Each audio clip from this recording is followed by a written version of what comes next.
Now, it's not every day that a channel like ours would actually admit a mistake, but in a recent video, we took a look at the NZXT H5 Flow Case. Now, during that review, we did actually make a little bit of a mistake, so we thought we'd do a follow-up video just to clarify some of those details and hopefully right a little bit of a wrong towards NZXT.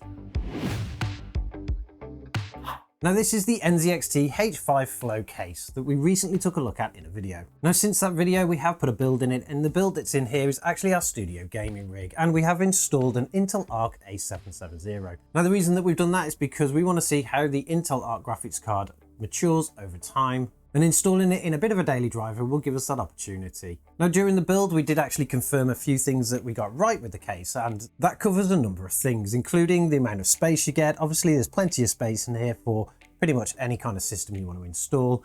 The airflow is absolutely brilliant, particularly once we installed the front fans. Now, there is a little bit of a warning on this. We tried to install the NZXT RGB fans. That's two 140mm at the front and one 120mm at the back. Now, if you're going to do this, there is a little bit of a warning because those fans are not cheap. The case itself cost us £99, so that's not too bad. But the front fans, even on a deal, cost us £20 each. Now, usually they would be £30 each, so that's obviously £60 just to put fans in the front. Adding on to the cost of that of a £20 rear fan when you're talking about the RGB ones. Of course, that means that you're paying over half the price for the original case just in cooling alone. Now, obviously, if you're looking for perfection and you want to match everything up with NZXT, that's a price you're going to have to pay. You could install different branded fans and you could get away with it because the airflow in this is actually brilliant, but we wanted to stick with an NZXT theme, particularly because it was more of a demonstration machine as well. The other bit that is cool is the actual top mounting. So we did say in that video, NZXT have ditched their one single fan in the top for a bit of a longer piece.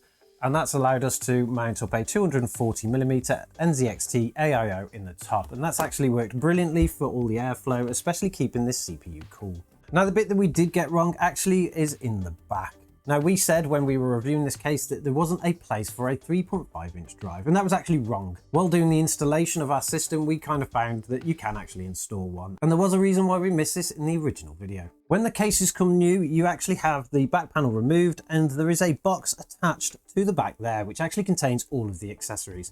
This actually isn't that box. This is from a different NZXT case of ours.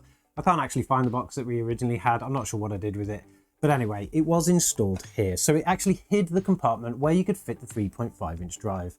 It's in a little bit of an unusual place, but actually looking at some of the more modern cases from Fractal, they all seem to put it in the same place.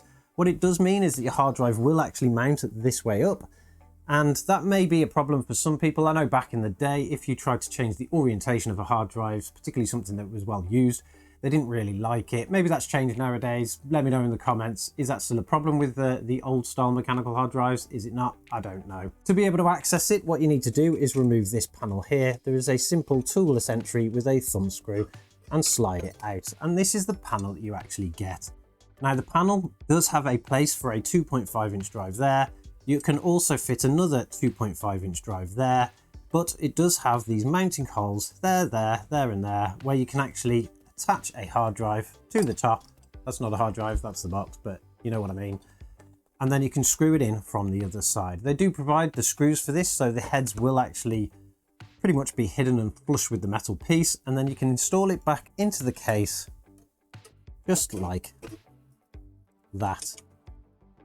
This will allow you then to pull your cables up from the PSU and in, and obviously any SATA cables in and around. So that is the one thing we did want to correct as part of this follow-up video. We should have looked a little bit harder and we should probably have looked at the specs, but we were quite excited about the case. We just wanted to show you guys what it was about.